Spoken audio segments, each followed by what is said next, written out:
ज्ञान और भक्ति ये दुनिया के लिए बहुत आवश्यक है और हम सब के लिए बहुत आवश्यक है। दुनिया ने ज्ञान पर काम किया और भारत ने ज्ञान पर बहुत काम किया। इतना काम किया कि जीरो दिया, दशमलव दिया, संख्या दी। लेकिन ये सभी ज्ञान व्यक्ति को एक सीमित सुख देते हैं और ज्ञान बहुत महत्वपूर्ण है लेकिन फिर भी अधूरा है। लेकिन जब भक्ति जागृत होती है तो ज्ञान भी अपने आप आने लगता है। मैं अभी बद्रीनाथ होकर आया और बद्रीनाथ में इस बात को मैंने देखा कि जहां सरस्वती का उद्गम है, सरस्वती कहते हैं जो ज्ञान की देवी है। सरस्वती हमारे लिए बहुत पूज्य है, हम सब प्रणाम करते हैं। उनके कारण अनेक सारे हमारे पास बुद्धि ज्ञान की चीजें आती हैं।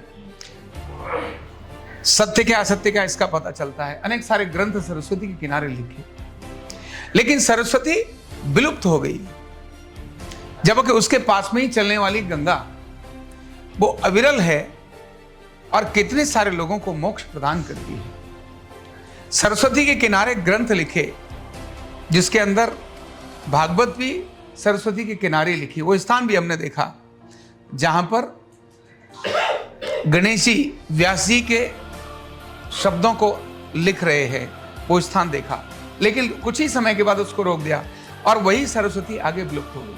मतलब अगर अकेला ज्ञान रहता है, केवल ज्ञान रहता है, और हम सब लोग, अधिकांशतः सब लोग सिर्फ ज्ञान की तरफ भागते हैं, मुझे ये जानना है, मुझे ये जानना है, मुझे वो जानना है, ये सिर्फ ज्ञान की तरफ भागते हैं। जब तक सिर्फ ज्ञान की तरफ भागेंगे वो कब विलुप्त हो जाएगा कुछ पता नहीं।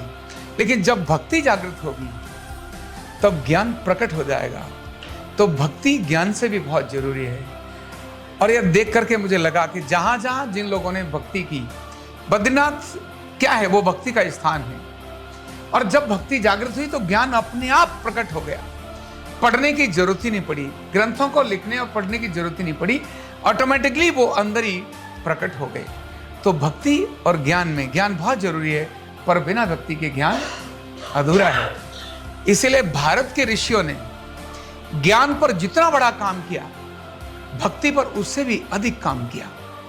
जितने भी ऋषि थे सभी ने ज्ञान पर काम किया, यानी अन्य अन्य चीजों की शोध की, खोजा, लेकिन उसी समय पर उन्होंने हरि स्मरण को सबसे पहला क्रम बताया, भगवान के स्मरण को सबसे पहला क्रम बताया, गुरु के प्रति भक्ति, अकाट्य भक्ति को सबसे अधिक महत्व दिया।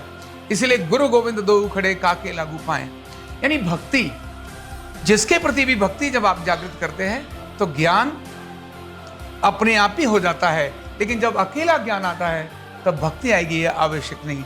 और जब भी अकेला ज्ञान आएगा वो विलुप्त होने की संभावनाएं बहुत अधिक होंगी। और भक्ति अगर साथ होगी तो ज्ञान भी रहेगा, अधूरा ज्ञान भी और प्रकट हो जाएगा। इसीलिए ज्ञान के साथ भक्ति हमारे को हमेशा स्मरण रखनी है। बहुत बहुत धन्यवाद। न्यूरोथेरेपी का कंप्लीट कोर्स सीखने के लिए जुड़िए हमारे ऑनलाइन ट्रेनिंग प्रोग्राम से और जानिए करीब 100 बीमारियों का इलाज बिना दवा और बिना मशीन के। इस न्यूरोथेरेपी ऑनलाइन ट्रेनिंग प्रोग्राम से आप घर बैठे बन सकते हैं गवर्नमेंट सर्टिफाइड न्यूरोथेरेपिस्ट। रजिस्ट्रेशन के लिए नीचे दिए गए नंबर पर अभी कॉल करें। और हाँ, हमारे वीडियो को लाइक करना, शेयर करना और चैनल को सब्सक्राइब करना बिल्कुल भी ना भूलें। धन्यवाद।